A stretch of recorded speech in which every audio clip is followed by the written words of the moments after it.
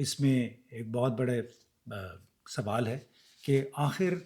اس کے ذریعے کیا حکومت کی نیک نامی میں اضافہ ہوا ہے، بلکہ انہوں نے جس طرح گڑھے کھودے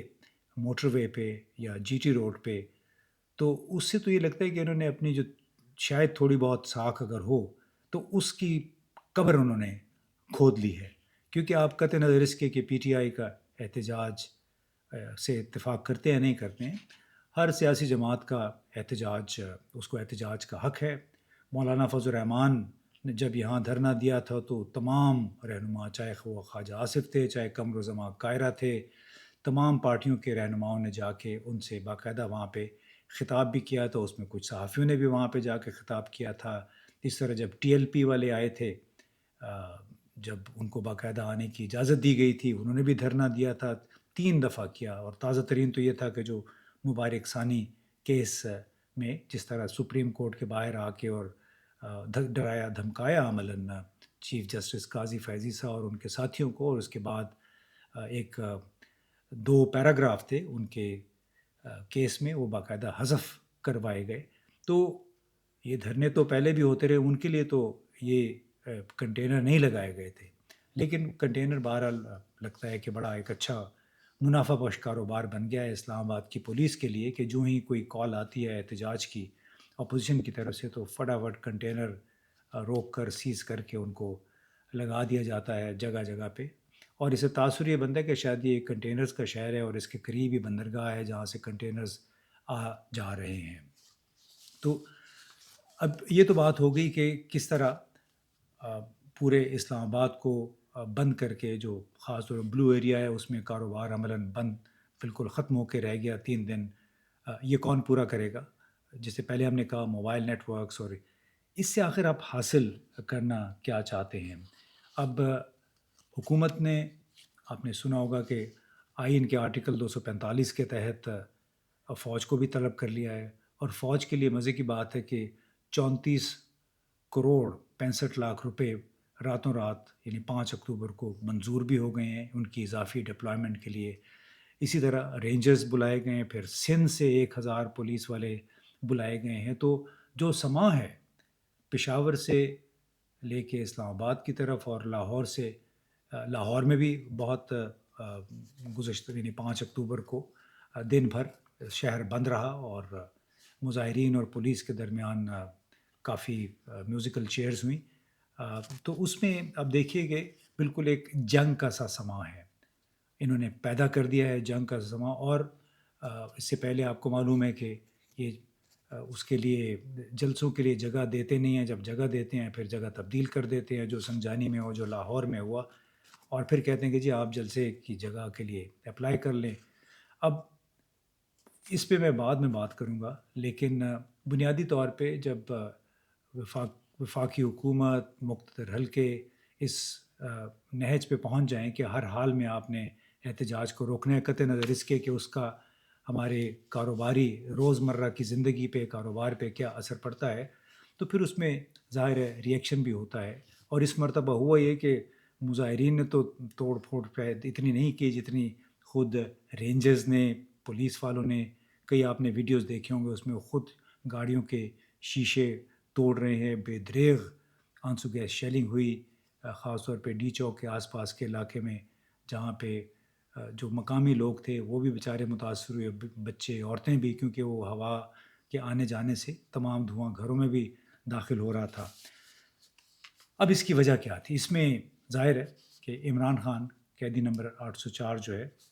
وہ اپنے ان مطالبات پہ قائم ہے، بنیادی طور پہ کہ انتخابات میں جو زبردست قسم کی دھاندلی ہوئی اس کو ریورس کیا جائے، جو چوری شدہ مینڈیٹ ہے وہ واپس کیا جائے، اور تمام جو سیاسی قیدی ہیں اور ان کے خلاف بنے ہوئے جو مقدمات ہیں ان کو ختم کریں۔ اب ہوا یہ کہ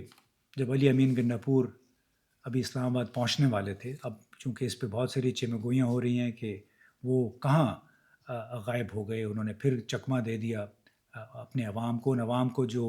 جن کو ساتھ مارچ کر کے وہ لے کے آئے تھے اسلام آباد۔ تو لگتا ایسے ہے کہ موٹر ویز کراس کرنے کے بعد علی امین گنڈا پور کو براستہ مارگلا ایونیو خیبر پختونخوا ہاؤس بلایا گیا، یہ کہہ کے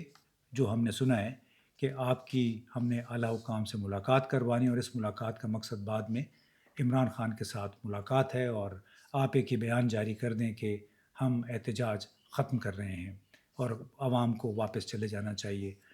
علی امین گنڈاپور نے مبینہ طور پہ انکار کیا۔ اس کے بعد آپ نے دیکھا ہوں کہ بہت سارے امیجز کہ کس طرح رینجرز اور پولیس وہ خیبر پختونخوا، جو کہ خیبر پختونخوا ہاؤس، جو کہ اس صوبے کی نمائندگی کرتا ہے اور جو تمام باقی فورسز کے لیے آؤٹ آف باؤنڈ ہوتا ہے، اس پہ انہوں نے دھاوا بول دیا، عملاً اس پہ اس کو محصور کر دیا تاکہ وہاں سے کوئی آمد و رفت نہ ہو سکے۔ معلوم نہیں اب یہ علی امین گنڈاپور واضح طور پہ شاید کسی موقع پہ بتا سکیں کہ اصل میں کیا ہوا، لیکن یہ تھا کہ غائب وہ ضرور ہوئے، جس کے بعد جو احتجاج تھا ڈی چوک کا وہ لیڈر لیس ہو گئے، یعنی اس کے لیے کوئی لیڈر موجود نہیں تھا اس کو گائیڈ کرنے کے لیے۔ اب ہم نے سنا یہ کہ 2 دن پہلے نوید قمر نے، جو نوید قمر پیپلز پارٹی کے رہنما ہیں، وہ جا کے ملے بیرسٹر گوہر اور سلمان اکرم راجہ سے، اور پہلے وہ ملے مولانا فضل الرحمان سے، کیونکہ آپ کو معلوم ہوگا کہ وہ آئینی ترمیم ہر حالت میں لانا چاہتے ہیں۔ تو پہلے وہ ملے مولانا فضل الرحمان سے، انہوں نے پھر کور کمیٹی کی طرف بھیجا، تو کور کمیٹی میں بیرسٹر گوہر نے کوئی بہت واضح بات نہیں کی، لیکن سلمان اکرم راجہ نے وہی بات کی جو علی امین گنڈاپور کر رہے ہیں کہ احتجاج کو ختم کرنے کی کال ہم نہیں دے سکتے، اس کا ہمارے پاس اتھارٹی نہیں ہے، تمام تر اختیار عمران خان کے پاس ہے، آپ اس سے بات کر لیں۔ تو یہ وہ بات تھی جس پہ تمام معاملہ اٹکا ہوا تھا، جس کی وجہ سے علی امین گنڈاپور کئی گھنٹے تک انیکسیسیبل رہے، ان کی کوئی کسی کے ساتھ رابطہ نہ ہو سکا، کیونکہ بنیادی طور پہ سلمان اکرم راجہ نے کہا کہ ہم پہلے بھی بہت سارے ایسے ہم نے اقدامات کیے جس کی وجہ سے عمران خان جو ناراض ہوئے، تو ویسے بھی تب وہ چونکہ ہمارے لیڈر ہیں، آپ ان سے بات کر لیں۔ اب ان سے بات کرنے کے لیے کون گیا ہے، آیا کوئی گیا یا نہیں گیا یہ ہمیں نہیں معلوم، لیکن اتنی بات ضرور ہے کہ بڑی ڈیسپریٹلی پیپلز پارٹی بلاول زرداری کوشش کر رہے ہیں کہ عمران خان بات چیت ان کے ساتھ کر لیں، اور یہ جو احتجاج کا معاملہ ہے، ایس سی او کانفرنس چونکہ ہو رہی ہے 15-16 کو، اس وقت تک مؤخر کر دیں، 19 اکتوبر تک ان کو لازمی آئینی پیکج پہ کام کرنا ہے، اور معلوم ہے آپ کو کہ پیکج وہ کیا ہے۔ بنیادی طور پہ وہ پیکج یہی ہے کہ اس میں آپ ایک نئی آئینی عدالت یہ بنانا چاہتے ہیں، نئی عدالت کے ذریعے وہ سپریم کورٹ کو بے بس کرنا چاہتے ہیں، اس طرح ہائی کورٹس کے آزاد جو جج ہیں ان کو بھی بے توقیر اور بے بس کرنا چاہتے ہیں، کیونکہ ان کا بقول بلاول زرداری کہ یہ ان کی مجبوری ہے۔ اب کیا مجبوری ہے جمہوریت پسند اراکین پارلیمنٹ کی، کہ وہ بالکل عدلیہ کو محصور اور بے بس کرنا چاہتے ہیں، ججوں کو نیوٹرلائز کرنا چاہتے ہیں، اور آئین اور قانون جو کہ کنونشنل معنوں میں اس کو بالکل وہ غیر فعال کرنا چاہتے ہیں، یعنی ایک کہتے ہیں کہ ہمارا پارلیمانی نظام ہے، لیکن اس پارلیمانی نظام کے دعوے دار ہی پارلیمانی اور جمہوری اقدار کی بیسکلی بہکنی کر رہے ہیں، زیادہ سے زیادہ جو جمہوری آزادیاں ہیں اس سے دستبردار ہو رہے ہیں۔ تو اب سوال یہ ہے کہ آپ نے اسلام آباد کیپٹل ٹیریٹری میں فوج بھی بلا لی، رینجرز بھی بلا لیے، پولیس بھی بلا لیا، ایک جنگ کا سا ماحول پیدا کر دیا، اور ایس سی او کانفرنس کے لوگوں نے شاید 14 کو پہنچنا ہے میرا خیال ہے چینی وزیر اعظم نے، لیکن کسی جماعت کو بدنام کرنے کے لیے آپ نے وہ کال دے دی۔ اب بات آئی کہ کیا پی ٹی آئی کو کیا ملا ہے اس سے تمام؟ میرا اپنا ذاتی خیال ہے کہ مسلسل احتجاج کوئی بہت زیادہ پروڈکٹیو ایک پروسیس نہیں ہے۔ آپ کے پاس 80 جماعتیں ہیں، 80 سیٹیں ہیں پارلیمان کے اندر، ان کو آپ بھرپور طریقے سے استعمال کریں،